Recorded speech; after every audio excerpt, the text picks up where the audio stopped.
कहानी की शुरुआत में हम मॉरिस नाम के एक शातिर चोर को देखते हैं जिसे बैंक से चोरी के केस में पुलिस ने पकड़कर उम्र भर की कैद के लिए दुनिया की सबसे सिक्योर जेल अल्काट्राज़ में कैद करने के लिए ले जा रहे होते हैं।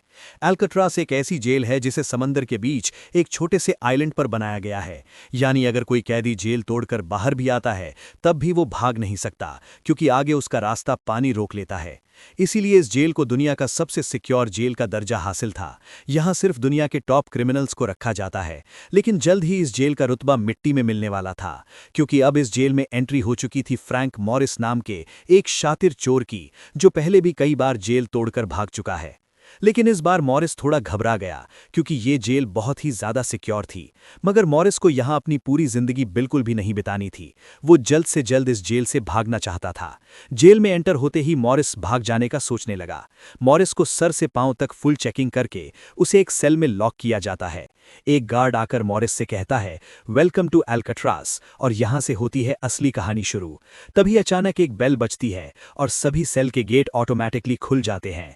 अफसर कैदियों को बाहर बुलाते हैं। इस जेल का डिसिप्लिन भी बहुत सख्त है। कैदियों को साफ सफाई और अपने टाइम पर सेल में जाने के रूल्स को फॉलो करना होता है। सब एक जैसा यूनिफॉर्म पहनकर लाइन में ब्रेकफास्ट खाने आ जाते हैं। मॉरिस के सामने लिटमस नाम का एक कैदी होता है। मॉरिस पूछता है कि मुझे तो कांटा ही नहीं मिला, अब मैं नूडल्स कैसे खाऊंगा। लिटमस उसे कहता है, अब ये तेरा घर नहीं है, जो तुझे मिला है उसे चुपचाप खा ले। तभी वुल्फ नाम का एक खतरनाक कैदी मॉरिस को चिढ़ाने लग जाता है। वुल्फ से जेल में हर एक कैदी तंग था। वो यहाँ हर एक कैदी पर अपनी मनमानी चलाता था और उस पर बलात्कार के ढेर सारे केस भी हैं। इस जेल में एक से बढ़कर एक खतरनाक कैदी रखे जाते हैं। यहाँ लिटमस मॉरिस से थोड़ा खाना मांगता है और इस दौरान मॉरिस उसे अपनी प्लेट दे देता है। जब मॉरिस टेबल के नीचे से देखता है तो उसे पता चलता है कि लिटमस खुद खाना नहीं खा रहा, बल्कि वो चूहे को दे रहा है। रात को एक गार्ड मॉरिस को वार्डन के पास लेके जाता है। जब मॉरिस वार्डन के ऑफिस में पहुंचता है तो वार्डन मॉरिस से कहता है कि मैं जानता हूं कि तुम बहुत ही शार्प माइंड हो और बहुत इंटेलिजेंट भी हो, लेकिन वो सब यहाँ किस काम का, क्योंकि तुम्हारे जैसे यहाँ कितने आए और गए पर यहाँ से कोई बच नहीं पाया। यहाँ कैदी बहुत ही स्ट्रिक्ट रूल्स फॉलो करते हैं। 2 महीने में एक बार ही कोई तुमसे मिलने आ सकता है, और वो भी तब अगर मेरा मूड अच्छा।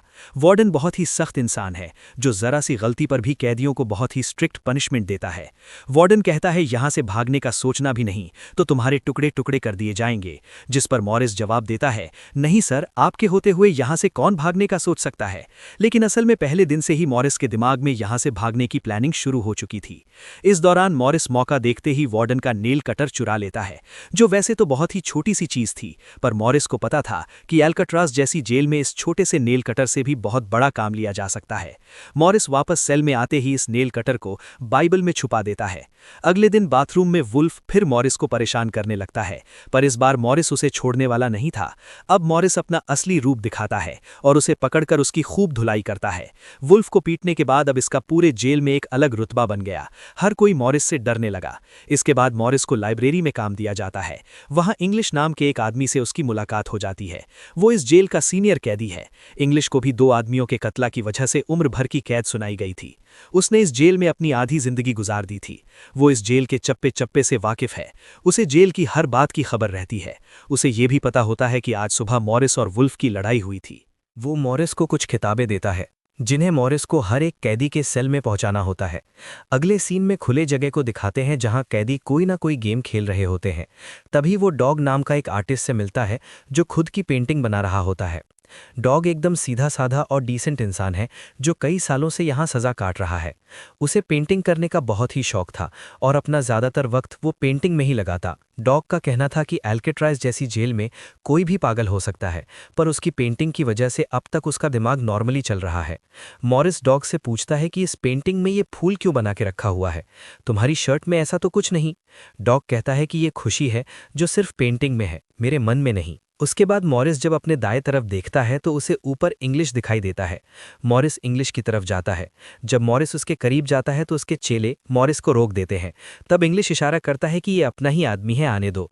मॉरिस उसके पास जाकर बैठ जाता है और तुरंत अपनी दिल की बात छेड़ देता है। मॉरिस उससे कहता है कि यहाँ से बचने में आप मेरी मदद करेंगे। ये बात सुनकर इंग्लिश तो हंस पड़ता है। देखो बेटा, ये महज जेल नहीं है, ये हम सबकी कब्र है। यहाँ से निकलना है तो पहले हमें मरना पड़ेगा, तब जाके हमारी डेड बॉडी यहाँ से कब्रिस्तान तक पहुँच पाएगी। चलो मान भी लो कि तुम इन बड़ी दीवारों पर चढ़ भी गए और उसके बाद खतरनाक फोर्सेस को क्रॉस भी कर लिया और किसी जादुई शक्ति से तुम यहाँ के सैकड़ों गार्ड से बचकर जेल से बाहर भी निकल जाओ, तब भी यहाँ से भाग नहीं पाओगे, क्योंकि आगे तुम्हारा रास्ता समुंदर रोक लेगा। इसलिए टाइम बर्बाद मत करो और चुपचाप सजा काट लो, कम से कम जिंदा तो बचे रहोगे। लेकिन मॉरिस अपने इरादे का पक्का था, वो हर हाल में इस जेल से भगाना चाहता था। उस रात एक अफसर मॉरिस को बताता है कि तुम्हें कल से कारपेंट्री का काम दिया गया है, 1 घंटे का 50 सेंट भी दी जाएगी। मॉरिस फौरन इस काम के लिए राजी हुआ, क्योंकि उसे लगा कि वहां उसे कोई ऐसा औजार मिल सकता है जिससे उसके भागने में काम आ सकता है। अगले दिन मॉरिस लिटमस से यहाँ से बचने का रास्ता पूछता है। लिटमस कहता है, अरे ये तो बहुत ही आसान है, हर सेल में एक एयर वेंट होता है, उसके जरिए तुम छत पर पहुंच सकते हो, वहां से शायद तुम बच पाओ। और मॉरिस की बातों पर मुस्कुराते हुए वहां से चला जाता है।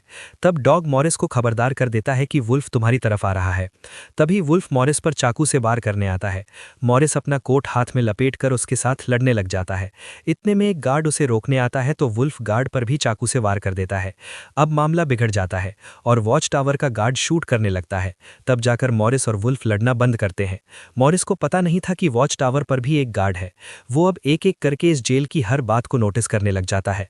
मॉरिस और वुल्फ को गार्ड्स डी ब्लॉक में ले जाते हैं, जहां रात भर कैदियों को अंधेरे में रखकर टॉर्चर किया जाता था। ये एक ऐसा सेल था जहां कोई भी कैदी नहीं जाना चाहता था। जाने से पहले वुल्फ मॉरिस को धमकाता है कि बेटा, तेरी मौत तो मेरे हाथों होगी। उस रात मॉरिस को तरह तरह के टॉर्चर्स सहने जाते हैं, जिससे उसकी हालत काफ़ी ख़राब हो जाती है। 2 हफ्ते तक इस अंधेरे वाले सेल में रहने के बाद उसे वापस उसके सेल में लेकर आते हैं, जहां लिटमस अपने पालतू चूहे से मॉरिस को एक नोट भेजता है, जिसमें लिखा होता है, वेलकम बैक मॉरिस। एक दिन चार्ली नाम का एक नया कैदी आता है, जिसे मॉरिस के पास वाले सेल में रखा जाता है। मॉरिस और चार्ली में जल्दी दोस्ती हो जाती है। मॉरिस फिर उसे अपने दूसरे दोस्तों से भी मिलवाता है। उसी समय वार्डन बिना किसी को बताए हर एक कैदी के सेल को चेक करता है। जब वो डॉग के सेल में जाता है तो डॉग के सेल में उसके बनाए हुए कई पेंटिंग्स होते हैं। वार्डन हैरान रह जाता है कि दिन पर दिन उसकी पेंटिंग तो बढ़ती जा रही है। डॉग ने वार्डन की पेंटिंग भी बनाकर रखी होती है। उसे देखकर वार्डन मुस्कुराने लग जाता है। लेकिन पता नहीं क्यों अगले दिन वार्डन डॉग के सेल में बनाई गई सभी पेंटिंग्स को बाहर फेंकने का गार्ड्स को ऑर्डर देता है। वार्डन के इस फैसले ने डॉग को अंदर से पूरी तरह तोड़ दिया, क्योंकि डॉग सिर्फ अपनी पेंटिंग के ही सहारे जिंदा था। वो अपने हर एक बनाए हुए पेंटिंग से बहुत प्यार करता था, क्योंकि यहाँ उसकी सिर्फ एक ही खुशी थी और वो भी उससे बेचारे से छीन ली गई थी। मॉरिस उसे समझाता है कि कोई बात नहीं, वो सिर्फ पेंटिंग ही तो थी, तुम और भी बना सकते हो। लेकिन डॉग इस सदमे से बाहर नहीं आ पा रहा था। अगले दिन उसे देखकर मॉरिस गार्ड से कहता है कि प्लीज डॉग पर नजर रखिए, वो बहुत ही परेशान दिख रहा है, कहीं वो खुद को नुकसान न पहुंचा ले। फिर गार्ड मॉरिस को कहता है, तुम अपने काम से काम रखो। डॉग को भी मॉरिस के साथ कारपेंट्री का काम दिया जाता है। तभी डॉग चुपकर मॉरिस की जेब में कुछ रख देता है। उसके बाद वो एक गार्ड को बुलाता है और कारपेंट्री के लिए दी गई कुल्हाड़ी से अपनी 3 उंगलियां काट लेता है और कहता है कि जिन उंगलियों से मैं पेंट नहीं कर सकता उनकी मुझे ज़रूरत नहीं है। ये कहकर वो चिल्लाने लग जाता है। तब गार्ड उसे पकड़कर ले जाते हैं। मॉरिस देखता है कि डॉग ने उसकी कोट में वही फूल डाल दिया है जिससे उसने अपनी पेंटिंग बनाई थी। शायद वो मॉरिस को बताना चाहता है कि इन लोगों ने मेरी खुशी मुझसे छीन ली। मॉरिस डॉग की कटी हुई उंगलियां उठाकर एक डिब्बे में डालता है और गार्ड को देखकर कहता है कि जाओ अपने वार्डन को दे दो, वो इसे देखकर बहुत खुश होगा। अगले दिन मॉरिस अपने सेल में बैठा होता है। तभी वो देखता है कि एक कॉकरोच एयर बैंड के अंदर जा रहा है, जिससे उसे अंदाजा हो जाता है कि यहाँ से जाने का कोई रास्ता जरूर होगा। इतने में इंग्लिश आकर बताता है कि डॉग ने खुद की उंगलियां इसलिए काटी क्योंकि उसे पेंटिंग करने की परमिशन रद्द कर दी गई थी, इसीलिए उसने तंग होकर अपनी उंगलियां काट ली। ये जानकर मॉरिस को बहुत गुस्सा आता है। अगले दिन डाइनिंग हॉल में वार्डन मॉरिस से पूछता है कि तुम इस डॉग को इतना सपोर्ट क्यों कर रहे हो। वो कहता है ऐसा कुछ नहीं है। ये कहकर मब वापस टेबल पर जाकर बैठ जाता है। वहां उसकी मुलाकात 2 भाइयों जॉन और क्लैरेंस से होती है, पर मॉरिस उनसे ऐसे बात करता है जैसे वो उन्हें पहले से जानता हो। जॉन और क्लैरेंस दरअसल ये दोनों किसी और जेल में मॉरिस के गैंग में थे। जॉन को अब जेल से भागने का काम आसान लगने लगा, क्योंकि ये दोनों भाई मॉरिस की तरह शार्प माइंड थे और अब ये तीनों जेल से भागने की प्लानिंग करने लगे। दोपहर को चार्ली की गर्लफ्रेंड उससे मिलने आती है। दूसरी तरफ इंग्लिश की बेटी उससे मिलने आई होती है। इंग्लिश अपनी बेटी को देखते ही उसकी आंखों में आंसू आ जाते हैं, क्योंकि उसकी बेटी उसकी गैर मौजूदगी में काफ़ी बड़ी हो चुकी थी और इंग्लिश को अपनी बेटी का का बचपन ना देख पाने का बहुत अफसोस था। दूसरी तरफ चार्ली को उसकी वाइफ बताती है कि तुम्हारी माँ बहुत बीमार है, डॉक्टर कहते हैं कि वो 1-2 महीनों से ज़्यादा नहीं बच पाएंगी। ये बात सुनकर अब चार्ली भी अल्कटराज से भागने का सोचने लगता है और इतने में गार्ड आकर कहता है कि बात करने का समय खत्म हो चुका है। अब चार्ली बहुत परेशान होता है। वो उस रात मॉरिस से कहता है कि अगर तुम यहाँ से भागने का प्लान बनाओ तो मुझे भी शामिल कर लेना। अगले दिन मॉरिस, चार्ली, जॉन और क्लेरेंस की मीटिंग होती है। तब मॉरिस उन्हें बताता है कि हर सेल का एयर वेंट ऊपर छत पर खुलता है और दूसरी बात ये कि ये जगह खारे पानी से भरे समुद्र के बीच है, जिसकी वजह से दीवारें कमजोर हो गई हैं। मेरे पास एक नेल कटर है और मैंने खुदाई पहले से शुरू भी कर दी है। अगर मैं थोड़ा थोड़ा करके खोदूं और एक छोटा सा टनल बनाकर छत पर पहुंच जाऊं तो इस जगह की जांच करने के बाद पता चल जाएगा कि यहाँ से कैसे भागा जा सकता है। जॉन पूछता है कि रात को अगर गार्ड्स को पता चल गया कि तुम अपने सेल में नहीं हो तो उन्हें शक नहीं होगा क्या? तभी क्लैरेंस बताता है कि इस मसले का हल मेरे पास है। वो कहता है कि यहाँ मेरे पहचान का एक बार्बर है जो कैदियों के बाल काटता है। वो हमें बाल सप्लाई कर सकता है और उसे यूज करके हम एक डमी हेड बनाकर उसे बेड पर लेटा देंगे, जिसके बाद अगर हम दीवार की सुरंग से निकलकर ऊपर छत पर भी होंगे तब गार्ड्स को शक नहीं होगा, क्योंकि हमारे सेल के बेड पर नकली सिर रखे होंगे। पर बात अभी भी वहीं अटकी हुई थी कि जेल से तो निकल जाएंगे, लेकिन समुद्र का पानी कैसे पार करेंगे? मॉरिस जॉन से कहता है, देखो इसमें मुझे तुम्हारी मदद की जरूरत पड़ेगी।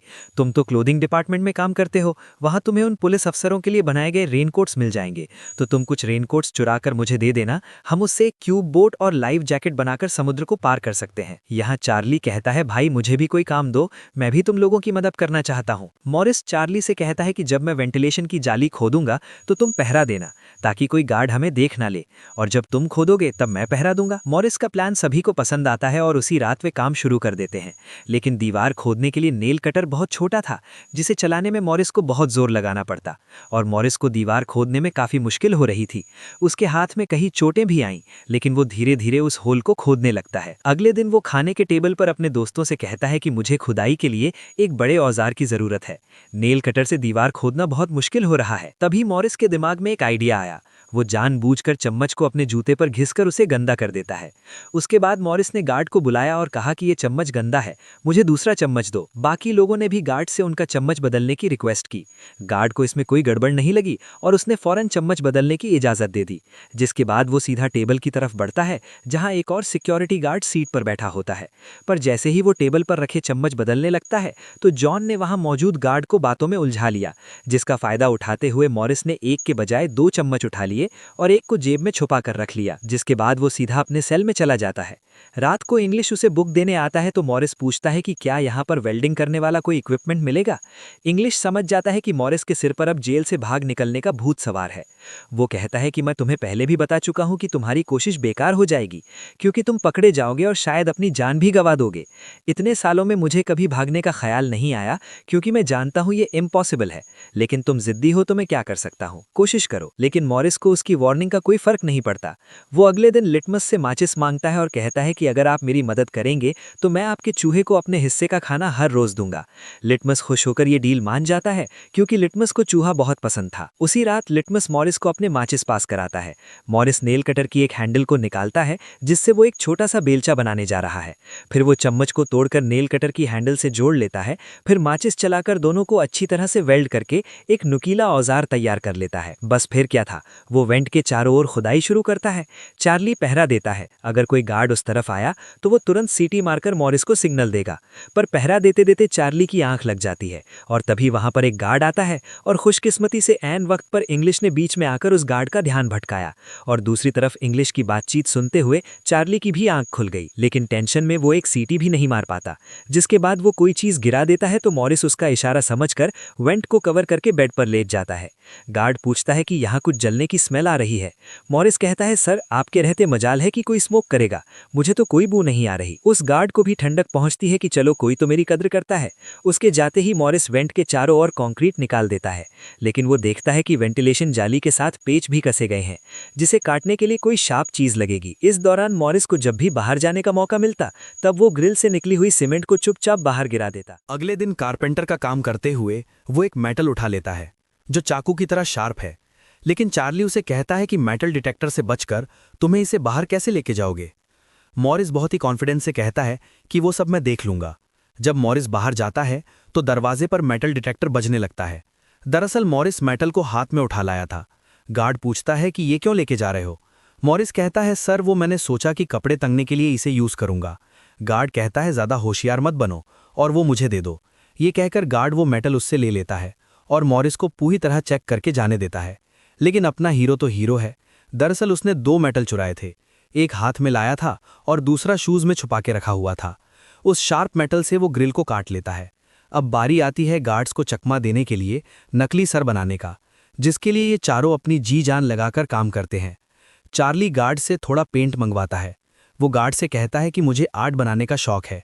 गार्ड भी इनकार नहीं करता और पेंट उसको लाकर दे देता है। मॉरिस उस होल से निकाले गए कंक्रीट को पीसकर एक पाउडर बनाता है। जॉन नाई की दुकान से बाल लेकर के आता है और क्लियरेंस लाइब्रेरी से पुरानी किताबें इकट्ठा कर लेता है। सारा सामान इकट्ठा होने के बाद मॉरिस पानी और पुराने मैगजीन का इस्तेमाल करके एक डमी सर बनाने लगता है, जिसके ऊपर पेंट और नकली बाल लगाकर बिल्कुल रियल दिखने वाला एक नकली सर तैयार कर लेता है। साथ ही साथ मॉरिस ने अपने प्लान को और मजबूत करने के लिए नकली कार्डबोर्ड बनाए, जिससे कोई शक नहीं कर पाएगा कि सामने की दीवार में किसी ने सुरंग बनाई है। एक रात मॉरिस ने अकेले ही ऊपर जाने का फैसला किया, जिसके लिए उसने अपनी बनाई गई नकली खोपड़ी को बेड पर रखा और उसे गर्दन तक कंबल से ढक लिया। जिसके बाद वो नकली कार्डबोर्ड लेकर सुरंग से बाहर निकल आता है। वहां मॉरिस पाइप्स को पकड़कर धीरे धीरे ऊपर छत पर चढ़ जाता है। दूसरी तरफ चार्ली बाहर पहरा दे रहा होता है। छत पर पहुंचने के बाद मॉरिस देखता है कि वहां ऊपर एक लोहे की ग्रिल है, जिस तक वो कूदकर भी नहीं पहुंच पाता। इसी बीच एक गार्ड आता है और चार्ली से पूछता है कि इतनी देर रात तक तुम पेंट क्यों कर रहे हो और तुम्हारा दोस्त मॉरिस आज इतनी जल्दी क्यों सो गया। चार्ली कहता है कि जी सर, आज मॉरिस कारपेंट्री का काम करते हुए थक गया था, इसलिए वो जल्दी सो गया।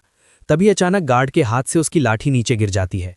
उसे उठाते हुए वो देखता है कि मॉरिस के बाद बहुत अजीब दिख रहे हैं।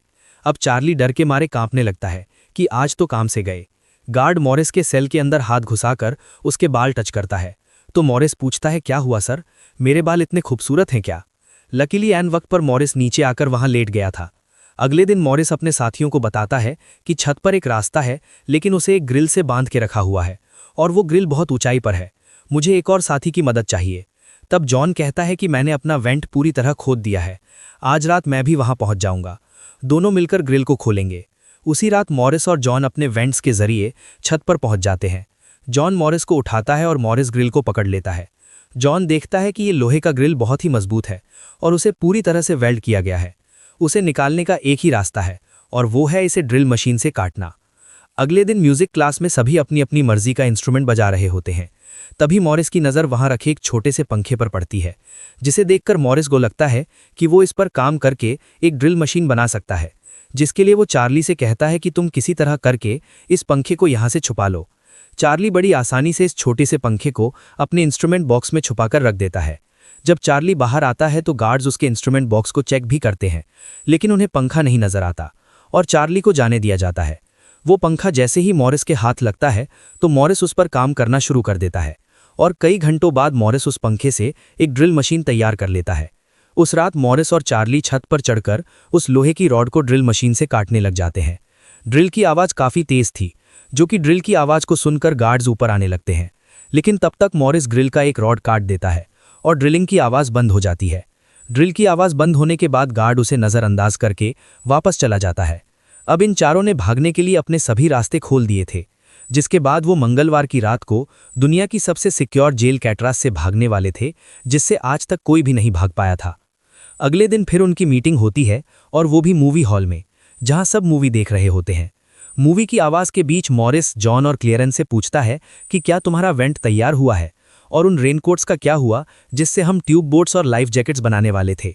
वो बताते हैं कि सब तैयार है, हमारा डमी सिर भी एकदम रेडी है, बस बच निकलने की देरी है। अगली सुबह नाश्ते के दौरान मॉरिस ने डॉग के दिए हुए फूल को टेबल पर रखा। वार्डन ने जब इस फूल को देखा तो वार्डन उनकी टेबल पर आकर वहां रखे हुए फूल को मसल देता है। ये देखकर लिटमस को बहुत गुस्सा आता है, क्योंकि ये फूल डॉग का फेवरेट था और डॉग मर चुका था। लिटमस तो गुस्से में उस पर हमला करता है कि एक तो तुमने डॉग को मार दिया और दूसरी तरफ तुम उसकी दी गई एक छोटी सी निशानी को भी नहीं छोड़ रहे हो। लेकिन जैसे ही वो वार्डन पर हमला करता है, उसे अचानक हार्ट अटैक आ जाता है और नीचे गिर पड़ता है। मॉरिस को वार्डन पर बहुत गुस्सा आता है और चारों उसी बच निकलने का फैसला करते हैं। मॉरिस आधी रात का इंतजार कर रहा होता है ताकि गार्ड्स का पहला जरा कमजोर हो जाए तो हम आसानी से बच निकल पाएंगे। तभी मॉरिस के सेल में इंग्लिश उसे कुछ बुक्स देता है, तो मॉरिस कहता है कि आखिरी बार तुमसे हाथ मिलाना चाहता हूं। इंग्लिश समझ जाता है कि मॉरिस ने यहां से बचने का पक्का प्लान बना लिया है। वो चुपचाप यहां से चला जाता है, लेकिन फिर जो होता है वो मॉरिस ने बिल्कुल भी नहीं सोचा था। वार्डन अचानक उसके सेल को चेक करने आता है, जैसे वार्डन को किसी ने उसके प्लान के बारे में बता दिया हो। मॉरिस बहुत ज्यादा घबरा जाता है, क्योंकि इतने महीनों की मेहनत के बाद उसकी मेहनत पर पानी फिरने वाला था। वार्डन ने मॉरिस के सेल के हर कोने को चेक करने का हुक्म दिया। गार्ड मॉरिस के सेल की हर चीज को चेक करता है, लेकिन मॉरिस को यह आम कैदी नहीं था कि उसने कोई छोटा मोटा प्लान बनाया था, बल्कि उसने एकदम साफ और परफेक्ट प्लान बनाया था, जिसे वार्डन तो क्या बल्कि वार्डन का दादा भी नहीं पकड़ सकता था। यहां तक कि गार्ड ने जब खास उस जगह से सूटकेस हटाया जहां मॉरिस ने सुरंग करके भागने का रास्ता बनाया था, तो वहां भी मॉरिस नहीं पकड़ा गया, क्योंकि उसने पहले से ही एक नकली कार्डबोर्ड बनाकर दीवार में बिल्कुल बारीकी से फिट कर लिया था। जब वहां कुछ नहीं मिलता तो वार्डन और गार्ड चले जाते हैं, लेकिन गार्ड बताता है कि मॉरिस और चार्ली रात भर बातें करते रहते हैं। मुझे तो दाल में कुछ काला लग रहा है। वार्डन कहता है ठीक है, कल तुम मॉरिस का सेल चेंज कर दो, जिससे वो ना साथ रहेंगे और ना ही बात कर पाएंगे। अगले दिन ब्रेकफास्ट के टाइम पर वुल्फ मॉरिस को फिर धमकाता है और मॉरिस से कहता है कि आज रात तुम्हारी आखिरी रात होगी। मॉरिस अपने साथियों से कहता है कि ये गधा ठीक कह रहा है, आज रात यहां मेरी आखिरी रात ही होगी। लेकिन दोपहर को ही वुल्फ मॉरिस पर चाकू से वार करने जाता है। तभी इंग्लिश बीच में आकर वुल्फ को पकड़ लेता है। दरअसल इंग्लिश भी मॉरिस की मदद करना चाहता है। वो कामयाब हो या ना हो, लेकिन इंग्लिश मॉरिस के काम में मदद करना चाहता है। उस रात मॉरिस, जॉन, क्लियरेंस और चार्ली ने अपने वेंट के रास्ते से निकलकर ऊपर छत पर मिलने का फैसला किया। यहां तो चार्ली अपने साथियों के साथ भागने के लिए राजी हो जाता है, लेकिन फिर जैसे ही वो सेल में पहुंचता है तो उसे घबराहट होने लगती है। सेल में अकेला बैठकर उसने प्लान में शामिल ना होने का फैसला किया और उसके बाकी 3 साथी अपने अपने वेंट के रास्ते से निकलकर ऊपर छत तक पहुंच जाते हैं। वो तीनों काफी देर तक चार्ली का इंतजार करते हैं, लेकिन काफी टाइम गुजरने के बाद जब उन्हें लगता है कि चार्ली नहीं आएगा, तो वो चार्ली को छोड़कर निकलने का फैसला कर लेते हैं। वो तीनों अपने प्लान के मुताबिक आगे बढ़ने लगे, लेकिन इधर चार्ली की आंखों के सामने उसकी आज़ादी का सपना दूर होता जा रहा था। वो तीनों धीरे धीरे सेल से छुपकर भागने लगे। इस तरह से वो छुप छुपकर बिल्डिंग के एंड पर पहुंच जाते हैं। तभी सेल में बैठे चार्ली के दिल में जोश आता है और वो भी भागने का इरादा कर लेता है। वो अपने वेंट के रास्ते से निकलकर ऊपर छत तक पहुंच जाता है, लेकिन अब बहुत देर हो चुकी थी, क्योंकि वो अकेला वहां ऊपर के उस दरवाजे तक नहीं पहुंच पा रहा था। यानी उसने अपनी आज़ादी का मौका डर की वजह से गंवा दिया। दूसरी तरफ वो तीनों छत पर पाइप से लटककर नीचे जमीन पर आ जाते हैं और टावर में बैठे सिक्योरिटी गार्ड की नजरों से बचते हुए जेल की आखिरी दीवार तक पहुंच जाते हैं। और फिर वो तीनों बारी बारी उस फेंस की दीवार पर चढ़कर जेल से बाहर निकल आते हैं। अब वो तीनों तेजी से दौड़ते हुए समंदर के किनारे, फिर वो तीनों रेनकोट को निकालकर उसमें मुंह के जरिए हवा भरने लग जाते हैं। मुंह से भरने में उन्हें काफी टाइम लग रहा था, लेकिन इसके अलावा उनके पास दूसरा रास्ता नहीं था। इसीलिए वो तीनों अपनी पूरी जान लगाकर जैसे तैसे करके ट्यूब बोट को आखिरकार फुला देते हैं और बोट को पानी में डाल देते हैं। इस तरह से ये तीनों एल्केट्रास के रूप में मिलते हुए भाग जाते हैं।